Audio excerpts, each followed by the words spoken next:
Magandang umaga sa lahat.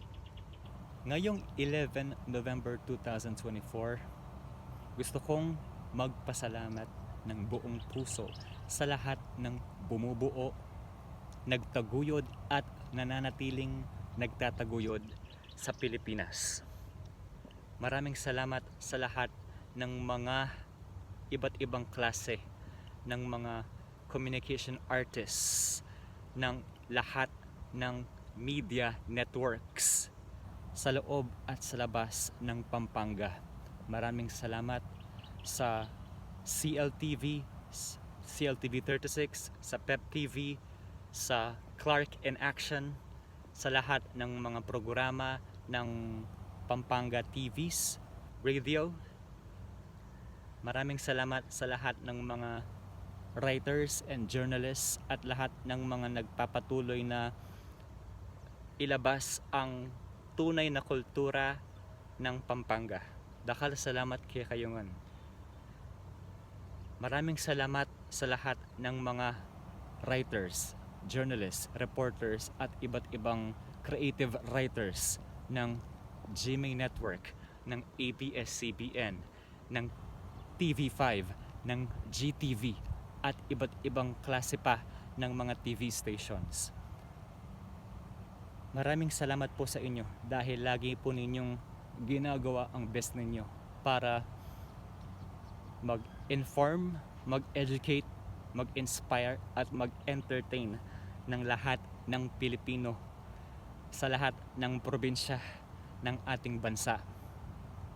Kayo po ay lahat na kinukonsidera kong mga idolo dahil minsan ay ninais kong maging katulad ninyo. Pero ako ay natutuwa dahil saan man ako pumunta, lagi ko kayong pwedeng makita at maging inspirasyon na gamitin ang mga meron akong available na skills at talents sa communication arts para mag-inform, mag-inspire, mag-educate at mag-entertain din po ng kaya kong matulungan sa paligid.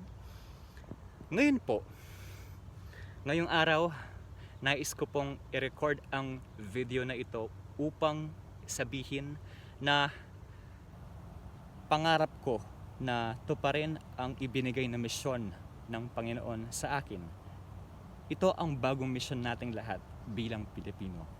Lalong-lalo na ang mga marunong magluto, ang mga kapampangan cooks natin sa loob ng kanilang bahay. Ang aking misyon, ang pinapaniwalaan kong misyon ay makatulong o manguna sa paglabas ng Filipino kapampangan cuisine at products ng Pampanga at ng buong Pilipinas sa iba't ibang bansa ng mundo.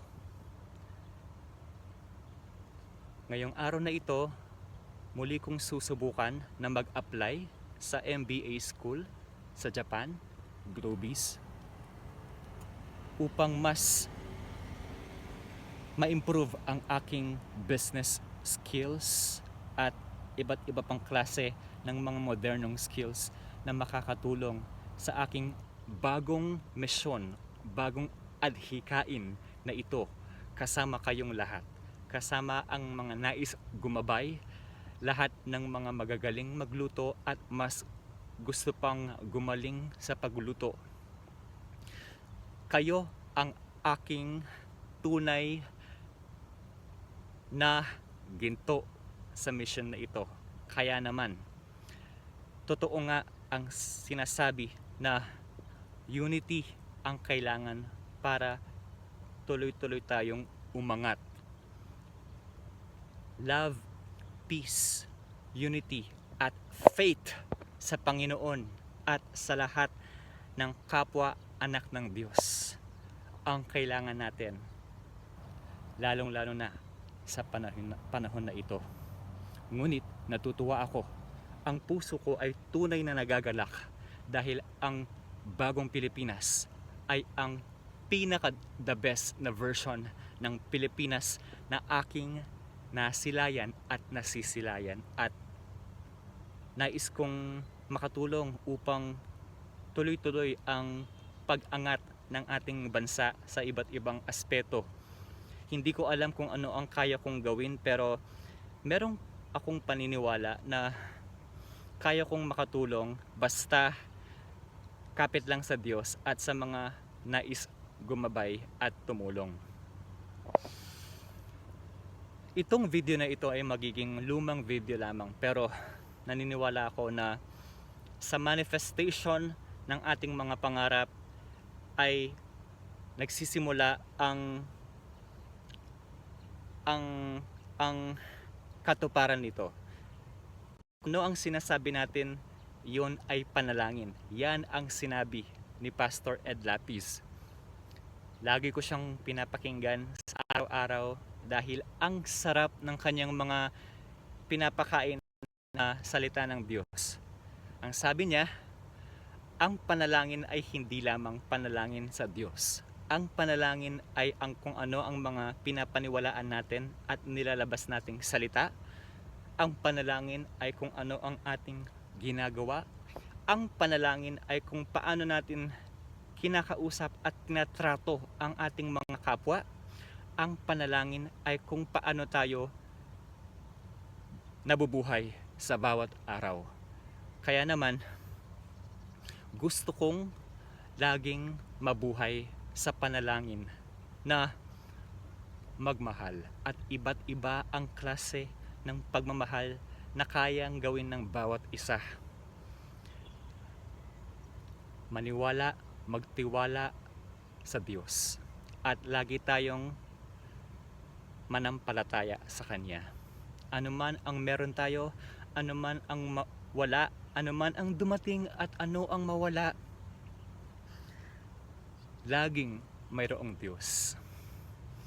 At kailangan natin na piliin na mahalin siya at sambahin siya sa bawat araw. Siya ang ating vitamin. Kailangan natin siyang inumin na parang tubig sa araw-araw para tayo ay manatiling mabuti, magaling at may malasakit sa kapwa. Kapampangan ko at lagi kong pagmaragol yan.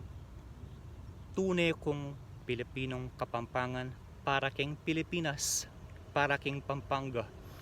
Metong ko muna mang simpleng tao, pero buri kayang gamitan ingka na akong matatagan biye para maging masaleseng serbisyo kareng kapwa kapampangan ang po king buong Pilipinas.